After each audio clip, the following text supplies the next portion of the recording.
아멘. 함께 나눌 우리 하나님의 말씀입니다. 신약성경 에베소서 2장 19절에서 22절까지 말씀입니다. 신약성경 312쪽에 있습니다.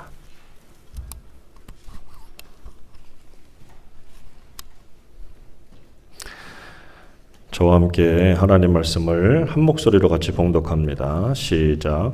그러므로 이제부터 너희는 외인도 아니요 나그네도 아니요 오직 성도들과 동일한 시민이요 하나님의 권속이라. 너희는 사도들과 선지자들의 터 위에 세우심을 입은 자라. 그리스도 예수께서 친히 모퉁이 돌이 되셨느니라. 그의 안에서 건물마다 서로 연결하여 주 안에서 성전이 되어가고 너희도 성령 안에서 하나님이 거하실 초소가 되기 위하여 그리스도 예수 안에서 함께 지어져 가느니라. 아멘. 기도합니다. 주님 감사합니다. 귀한 말씀 우리에게 내려주십니다. 하나님의 말씀을 대할 때에 사람의 말로 듣지 않게 하시고 주의 음성으로 듣게 하시고 주의 거룩한 뜻을 알고 그대로 믿고 순종할 수 있는 우리가 되게 도와주시옵소서. 연약한 종입니다. 주님 붙들어 주시고 온전히 주님만을 증거할 수 있도록 인도하여 주옵소서. 예수님의 이름으로 기도드립니다. 아멘. 할렐루야. 이 코로나 시대에 맞이하는 또 교회 창립주일입니다. 115년이라고 하는 정말 엄청난 숫자지요. 오랜 기간 동안에 이곳을 지켜왔고 여기에서 또 하나님의 은혜와 사랑을 체험하고 지금까지 오게 되었어요. 참 감사하지요. 우리 하나님 앞에 영광의 박수 먼저 돌리겠습니다. 감사합니다. 네, 감사해요. 그런데 115년 전을 한번 생각해 봤어요. 115년 전. 그때는 도대체 어떤 역사적인 분위기였을까를 돌아봤더니 19세기 말이지요. 19세기 말에 1894년부터 1895년에 우리나라의 갑오 농민 항쟁이라는 게 일어났는데 그때 이제 이것을 진압하기 위해서 개입한 나라가 일본과 러시아예요. 근데 이 나라가 이 갑오농민 항쟁이 끝났음에도 불구하고 서로 자기 나라로 돌아가질 않았어요. 안 돌아갑니다. 왜? 우리나라 들어왔으니까 이제 차지하려고 그러는데 굳이 돌아갈 이유가 없는 거예요. 그러니까 서로 어떻게 되냐면 청나라하고 일본이 서로 싸우기 시작한 거예요. 전쟁이 벌어져요. 그러니까 19세기 말에 자기들 땅도 아닌 우리나라 땅에서 이 전쟁이 벌어지기 시작하는 거죠. 자, 근데 이런 것들이 그냥 끝나게 되었느냐? 그렇지 않았어요. 이 그림을 가만히 보시면 여기 빨간 동그라미 하나가 보이지요? 저 그림에 보면 저 동그라미 있는 물고기인데 물고기에 뭐가 보이냐면 꼬레 한국, 조선 요게 보여요. 그러니까 이 서로 지금 뭘 차지하려고 우리나라 차지하려고 하는 이 패권의 전쟁이 시작이 된 거예요. 이 그림을 보면 좀 더 실감이 나지요.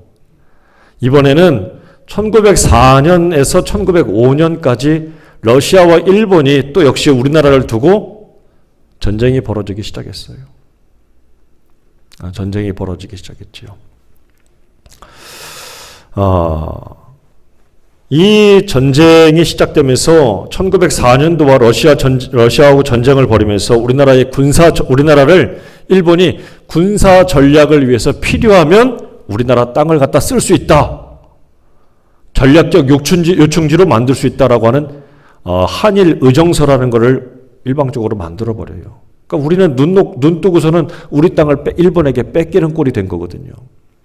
그런데 이 1905년도에 우리 교회가 세워지기 1년 전부터 어떤 일이 벌어지냐면 이게 달마다 아주 급박하게 돌아가는데 1905년 7월에 일본의 수상이었던 가스라 타로하고 미국의 육군 장관이었던 월리엄 테프트가 가스라 테프트라고 하는 밀약을 세웁니다.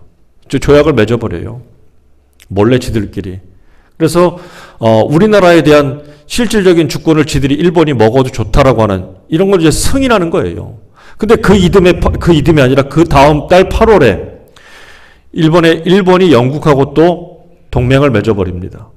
그러니까 영국은 청나라에 대한 이권을 가져가고 일본은 조선에 대한 이권을 가져가기로 지들끼리 또 합의를 해. 우리는 상관도 없어.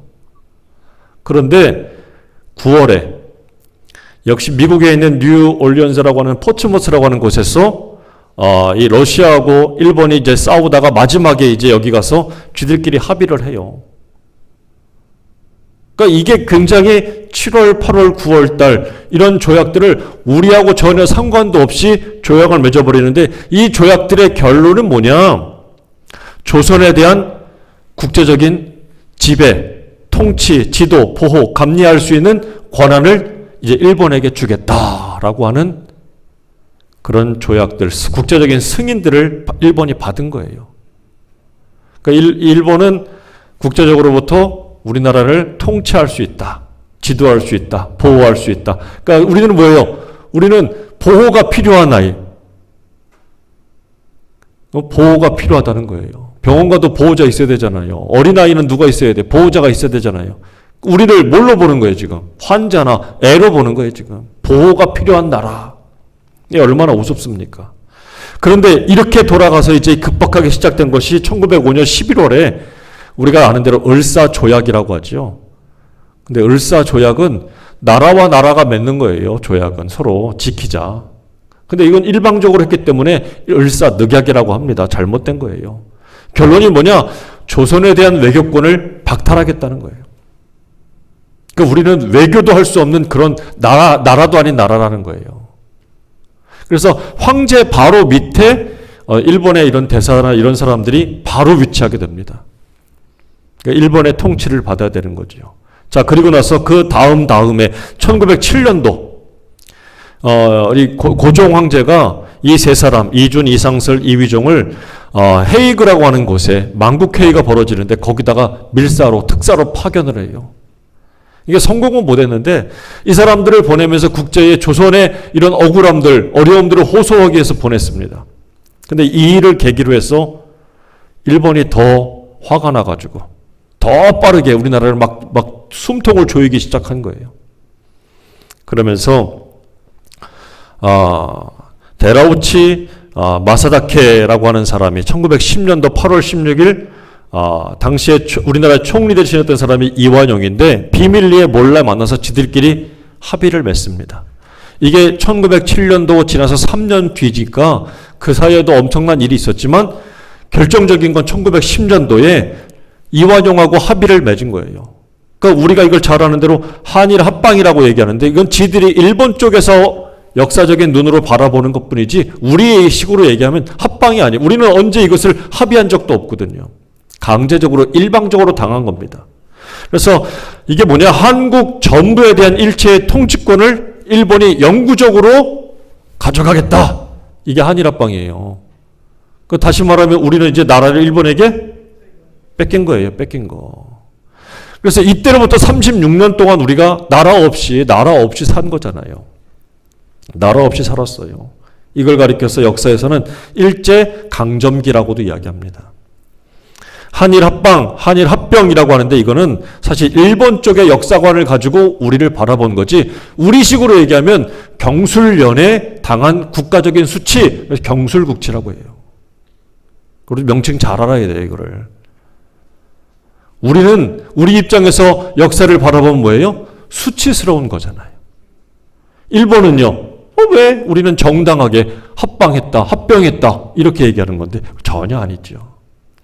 그러니까 1910년도는 나라를 완전히 빼앗긴 어떤 거예요? 수치스러운 그런 해지요. 자, 그런데 여기서 말씀드리고 싶은 건 19세기 말부터 20세기 초 1910년 나라 뺏길 때까지 얼마나 급박하게 이런 것들이 국제적으로 돌아갑니까? 우리나라는 국군이 다 하고 있어요. 대한제국이라고 하는 것이 1910년대에 완전히 망하면서 이제 완전히 꺼졌거든요. 자, 그런데 그 사이에 1906년도에 우리 교회가 세워졌다. 그렇죠. 이게 참 놀랍지 않습니까? 여러분들이 보는 저 사진이 1933년도의 사진이에요, 저건. 1906년도의 사진은 아무리 찾을 수도 없더라고요. 저게 하기 아동, 지금으로 말하면 여름성경학교의 사진이에요. 앞에 아이들이 있고 뒤에는 학생들이나 어른들이 있고, 이 어려운 시절에 국가의 운명은 다해서 그 심지가 꺼져가는 때에 교회가 시작이 됐다라는 거예요. 이게 참 놀랍지 않습니까? 그런데 이것이 우리가 1906년도가 굉장히 중요한 의미는 그 앞에 1905년도에는 저 목포에서요, 부흥운동이 일어나요. 그리고 나서 한 해를 건너뛰고 1907년도에 평양에서 대부흥운동이 일어납니다. 목포, 평양. 이 평양에 있는 것들이 다시 어디로 오느냐? 공주로 와요, 막.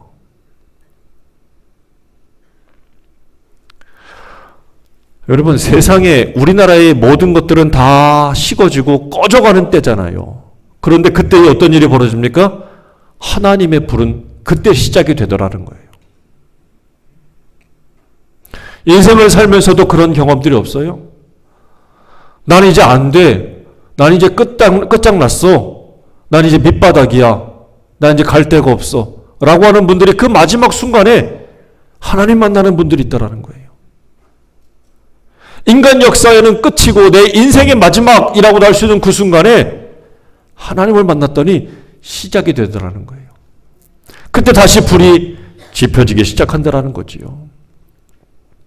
그래서 이 교회 115주년이라고 하는 것은 여러분 참 놀라운 숫자예요. 그냥 단순히 숫자만 세 자리, 숫자만 많다라는 것이 아니라 이 어렵고 힘든 이 모든 순간들을 다 이겨내면서 여기까지 오게 됐다라는 거지요. 여러분, 이건 충분히 자랑스러워해야 될 일이에요. 기뻐하고 감사해야 될 일이에요. 우리가 지금 사람이 많지 않고 이 어려운 시대를 보내고 있지만 여러분, 우리보다 앞선 이들은 지금보다 훨씬 더 많은 어려움과 고난을 다 몸으로 체험하면서 겪고 지나왔다라는 거지요. 지금 오늘 우리가 이 자리에서 이것에 대해서 기뻐하고 감사를 해야 여러분 이 모습을 통해서 하나님의 더욱더 기뻐하고 더 놀라운 역사를 이루어가는 교회가 될 줄로 믿습니다. 그러니까 하나님은 이렇게 고난을 들어 사용하실 때가 참 많아요. 조선이라고 하는 우리나라의 고난과 고통들을 들어서 하나님께서 그것이 다 꺼져간 것 같지만 마지막 그 불씨를 남겨놓고 막 일으키시는 것처럼, 이 성경의 역사를 보면 출애굽기도 역시 그런 거 아닙니까? 히브리 백성이라고 하는 게 뭐예요? 아브라함이나 그의 후손들 족장 시대가 아닌 그 다음에 애굽에 갔을 때의 요셉 이후로 모든 이 히브리 사람들은 애굽 사람들의 노예가 있어요. 노예. 종으로 살았습니다. 그것도 무려 430년 동안. 나라가 있어요? 나라도 없어요.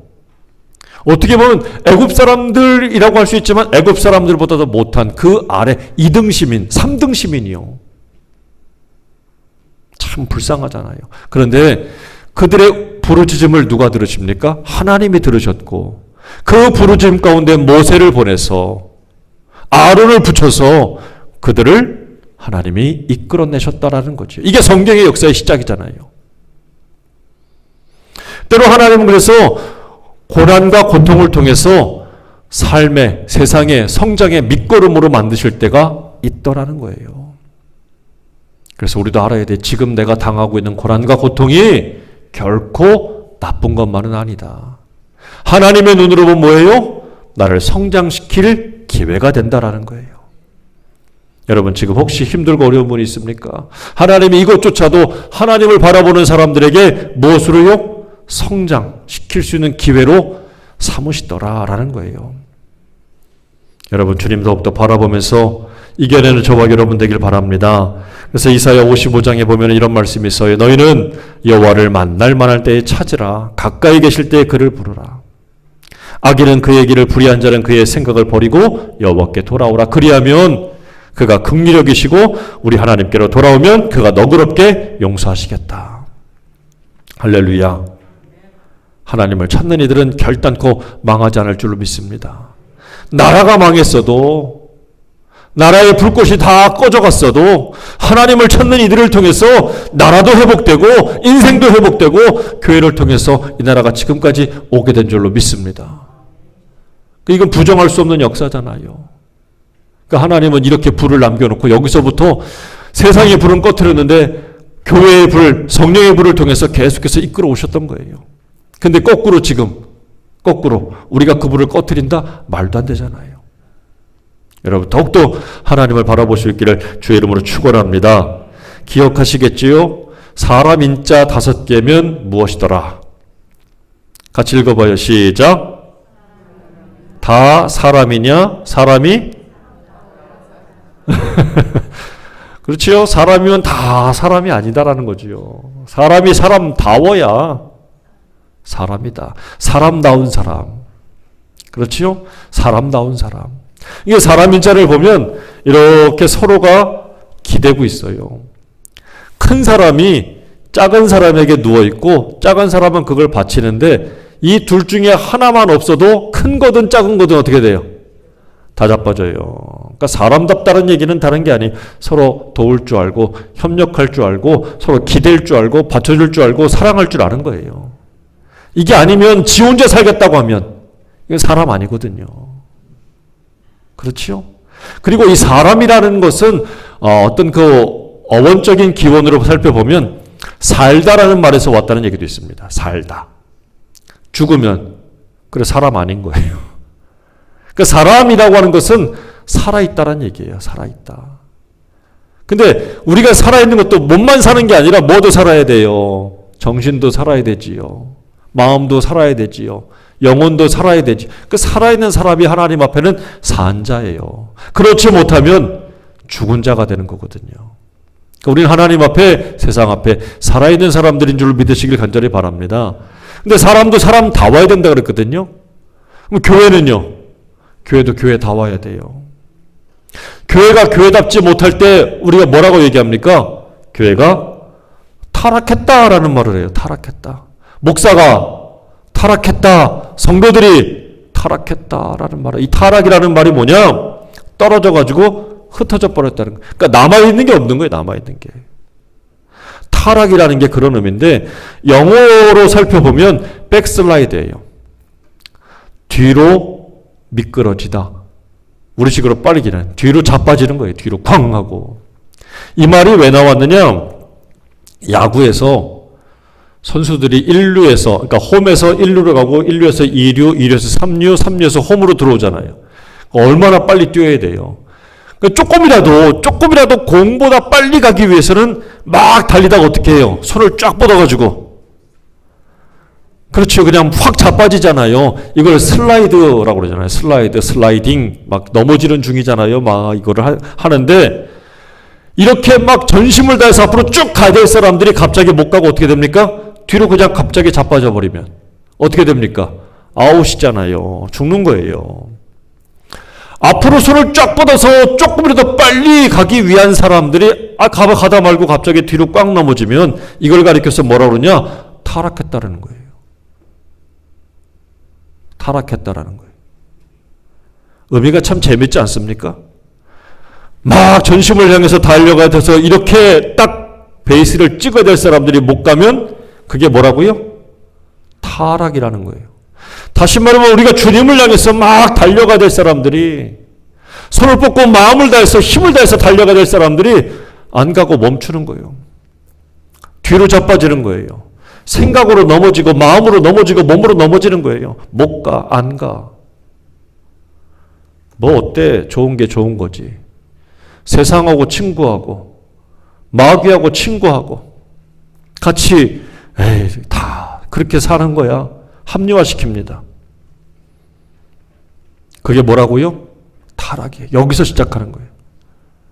그러니까 우리가 가서 어디 가서 도둑질하고 막 술 먹고 마약하고 뭐 나쁜 짓 하고 막 싸움질하고 이거는 드러난 거지. 이게 타락이라고 하는 것의 가장 출발점은 바로 뭐냐? 주님 앞에 가야 될 사람들이 쿵 하고 뒤로 자빠지기 시작한 그때부터예요. 마음이 툭 떨어지는 거예요. 못 가는 거예요. 그때부터 시작인 거예요. 그러니까 이것은 현상으로 드러나는 것뿐이지 정말 중요한 타락은 바로 여기서부터 시작이 됐더라는 거예요. 그래서 중요한 게 뭡니까? 어디를 지킬 줄 알아야 돼요? 믿음의 자리를 지킬 줄 알아야 합니다. 같이 합니다. 믿음의 자리를 지키라. 여러분 믿는 자리 지켜야 돼. 내가 믿는 자리를 지켜야 돼. 여기에 나와서 앉아있는 자리도 믿음의 자리지만 이 예배당을 나서서 삶의 자리로 돌아가서 내가 하나님 바라보는 그 모든 것이 믿음의 자리예요. 그 자리를 지킬 줄 알아야 돼요. 그가 타락하지 않는 자입니다. 그가 하나님 앞에 옳다 인정을 받는 사람이에요. 저와 여러분이 그렇게 될 수 있기를 주의 이름으로 축원합니다. 우리가 요한계시록에 뒤에 보면은 2장에 예배소 교회가 나오는데 그 예배소 교회 칭찬을 막 하다가 갑자기 2장 4절에 보면 널 책망할 게 있다 그래요. 널 책망할 게 있다. 왜 책망할 게 있습니까? 뭐 때문에? 너의 처음 사랑을 버렸기 때문에. 첫사랑을 버렸대요. 여러분 이게 뭡니까? 예배소 교회가 다른 건 다 잘해. 열심을 내. 막 잘하는데 사랑이 없어진 거예요. 다시 말하면 뭐예요? 뒤로 쿵 하고 자빠진 거예요. 멈춘 거예요. 이게 타락이에요. 그러므로 어디서 떨어졌는지를 생각하고 회개해서 처음 행위를 가져라. 만일 그리하지 아니하고 회개하지 아니하면 내가 내게 가서 내 촛대를 그 자리에서 옮기리라. 중요한 얘기입니다. 그래서 하나님 앞에 타락한 영혼이 구원받지 못하는 거예요. 이 사랑을 회복할 때, 이 마음을 다시 끌어올릴 때, 독수리가 창공을 날듯이 하나님을 향해서 다시 날아오를 때 우리가 정말 주 앞에 온전하게 설 줄로 믿으시는 저와 여러분 되길 바랍니다. 그래서 우리 교회가 회복해야 되고 가져야 될 마음이 바로 뭐냐? 이거예요. 처음 사랑이에요. 이게 없으면 마음이 툭 떨어지는 거예요. 아무리 다른 거 다 잘해도 하나님이 책망하시겠다는 거예요. 우리 교회가 저와 여러분이 회복해야 될 것이 바로 이거라는 사실을 믿고 깨달으며 하나님 앞에 칭찬받는 저와 여러분 되기를 축원합니다. 자, 오늘 본문의 말씀을 보면 사도 바울은 예배소 교인들에게 이렇게 이야기해요. 그러므로 이제부터 너희는 외인도 아니고 외국 사람들도 아니고 이제부터 나그네도 아니다. 오직 성도들과 동일한 시민이요 하나님의 권속이라. 유대인이 아니면 하나님의 자녀가 아니다라는 말을 누군가 퍼뜨린 거예요. 근데 예배소 교회 교인들도 그 말을 들었던 거지요. 이에 사도 바울이 뭐라고요? 아니다라는 거예요. 너희는 이방 사람도 아니고 잠시 머물다 떠나가는 나그네도 아니다. 당신들은 하나님 성도들과 동일한 시민이고 하나님의 권속이라는 말은 뭐냐? 가족이란 얘기예요. 가족이다 너희들은. 이게 교인들이 가지고 있어야 될 태도라는 거예요. 누구는 먼저 왔고 누구는 먼저 믿었고 누구는 나중에 왔고 누구는 나중에 믿었는데 이거 차별을 둬야지? 아니라는 거예요. 예배당 안에 들어와 있으면 예수 그리스도를 나의 주인으로 모시고 섬기면 고백하면 그는 뭐라고요? 동일한 시민이고 천국의 시민이고 그는 누구라고요?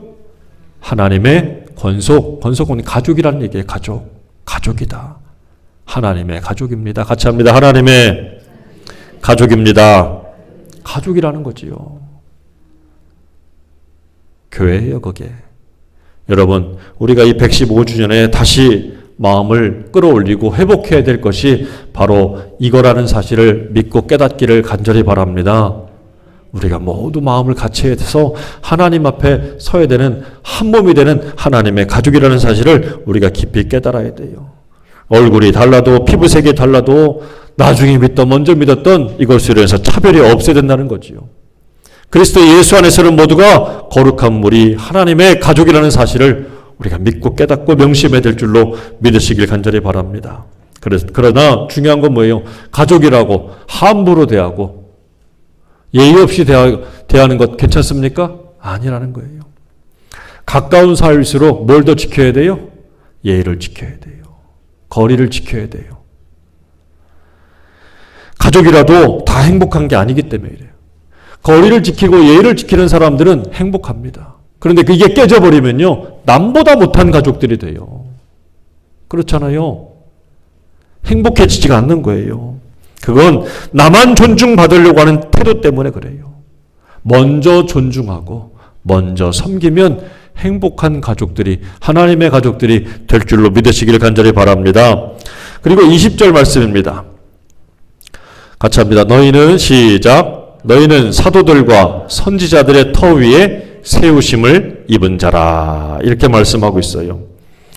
다시 말하면 뭐냐? 지금 너희들이 있는 것은 그냥 갑자기 너희들부터 시작된 게 아니라 너희들보다 먼저 앞선 누군가의 헌신과 땀과 피와 눈물이 있었다는 거예요. 간절한 기도. 그러니까 나보다 앞선 누군가의 희생이 있었기 때문에 오늘 당신들이 있을 수 있었다라는 거예요. 그래서 교회는 뭘 무시하면 안 돼요? 교회 역사를 무시하면 안 돼요.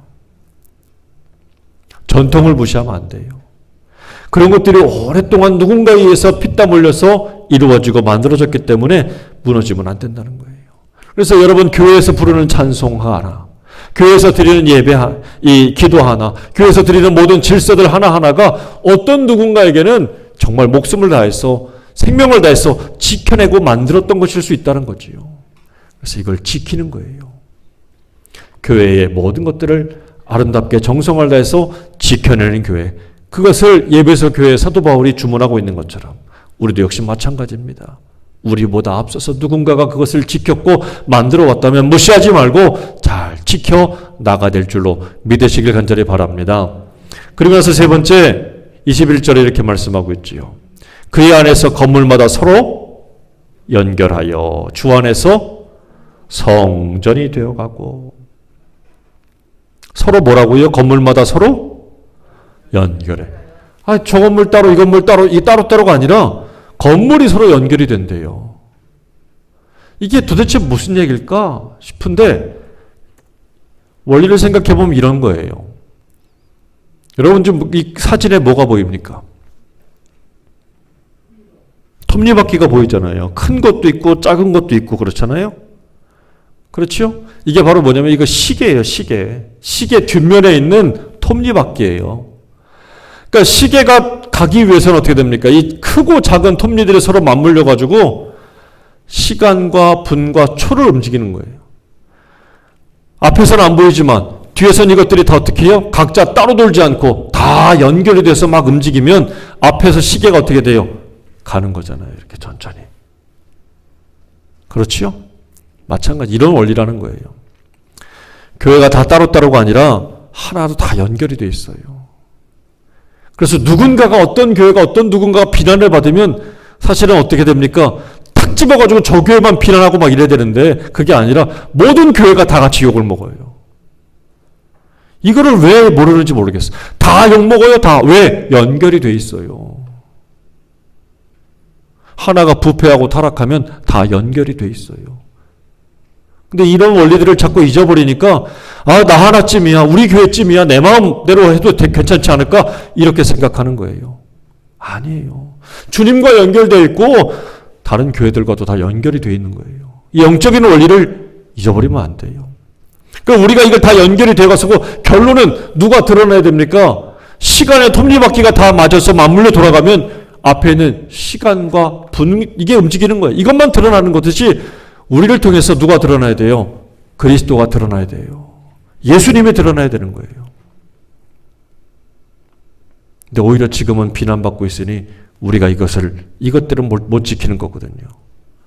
사랑하는 여러분, 우리가 다 한 사람 한 사람은 다 틀리지만 서로가 다 맞물려 있다는 사실들을 깨닫고 우리가 서로가 서로에게 잘하고 섬길 수 있는 저와 여러분이 되시길 간절히 바랍니다. 그 모습을 통해서 누가 드러나요? 예수님이 드러나는 거예요. 사도행전에 보게 되면 교회의 큰 분열에 교회가 깨질 것 같은 위기가 찾아왔어요. 우리가 알다시피 유대파 이제 원래 본토에 머물러 있던 그리스도인들, 예수를 믿은 사람들이 있었고 외국에서 들어온 헬라파 그리스도인들이 있었습니다. 근데 이 사람들이 뭐 이렇게 챙기다 보니까 헬라파 이 과부들을 빼놓고 유대인, 이 본토에서 있는 사람들의 과부들만 막 챙기기 시작한 거예요. 구제를 한 거예요. 그리고 당연히 헬라파 과부들이 원성이 나오기 시작하죠. 원망이. 왜 우리는 빼고 하냐. 그때 사도들과 더불어서 이런 사람들이 어떤 결정을 내립니까? 자기들은 뒤로 빠지고 교회에서 일할 수 있는 7명의 집사를 딱 세우는데 이 7명의 집사를 세워서 당신들이 구제하는 일을 하라. 우리는 기도하고 말씀 증거하는 일에만 집중하겠다. 이렇게 사도들이 결정을 해요.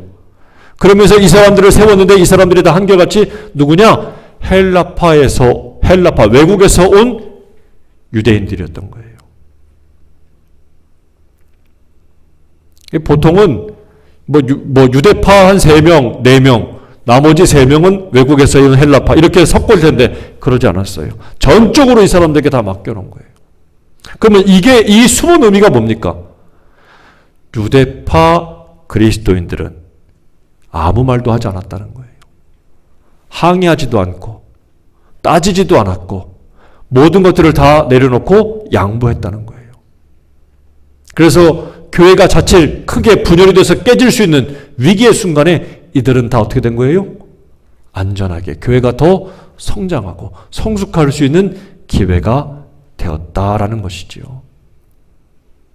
누군가가 내려놓았기에 교회가 아름답게 지속이 되고 성장하게 되고 그 위기를 뛰어넘은 줄로 믿습니다. 여러분, 우리 교회에 이런 아름답고 귀한 역사가 일어나기를 간절히 바랍니다. 오늘 마지막에 22절에 이렇게 말씀합니다. 시작. 너희도 성령 안에서 하나님이 거하실 처소가 되기 위하여 그리스도 예수 안에서 함께 지어져 가느니라. 우리가 그렇다는 거예요. 근데 누구 안에서? 예수 안에서. 그리스도 예수 안에서. 여러분, 그러면 이 말은 뭐예요? 예수 바깥도 있다는 얘기죠. 예수 밖에 있으면 소용없다는 얘기예요. 여러분, 예수 안에서 함께 지어져 가는다는 사실을 명심하시길 간절히 바랍니다. 나도 예수 안에 있어야 되고 너도 예수 안에 있어야 돼요. 결국 우리 교회가 다 어디에? 예수 안에 있을 때 우리는 하나님이 함께 기뻐하시는 교회로 성장하고 그 지경을 넓혀가는 교회가 될 수 있다라는 것이죠. 믿으시길 바랍니다. 깨닫기를 바랍니다. 하나님이 기뻐하는 교회로 더욱더 우리가 성장하고 만들어갈 수 있기를 간절히 바랍니다. 무엇보다도 이 모든 것을 이루기 위해서는 주님 말씀하신 거예요. 내 집은 우리 집? 목사의 집? 아니 누구 집?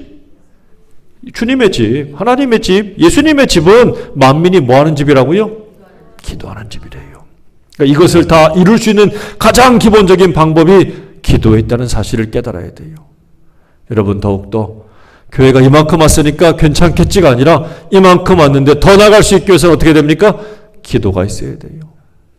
기도하시길 바랍니다. 기도가 회복되길 간절히 바랍니다. 많은 기도를 통해서 하나님과 함께 또 우리 성도들과 함께 서로 연결되어서 어깨를 맞대고 이 험악하고 어지러운 세상을 함께 헤쳐갈 수 있는 저와 여러분이 되시기를 주의 이름으로 축원합니다. 기도하겠습니다. 아버지 하나님 감사합니다. 주님의 집은 만민이 기도하는 집이라 하셨습니다. 이 어렵고 어지러운 세상에서도 우리가 서로 힘을 모아 함께 기도하며 헤쳐갈 수 있는 힘을, 지혜를, 용기를 주시옵소서. 주님께서 함께 해주셔서 우리 교회가 이제 115년 동안 아버지 여기에 설 수 있었고 올 수가 있었습니다. 모든 것이 다 하나님의 은혜입니다.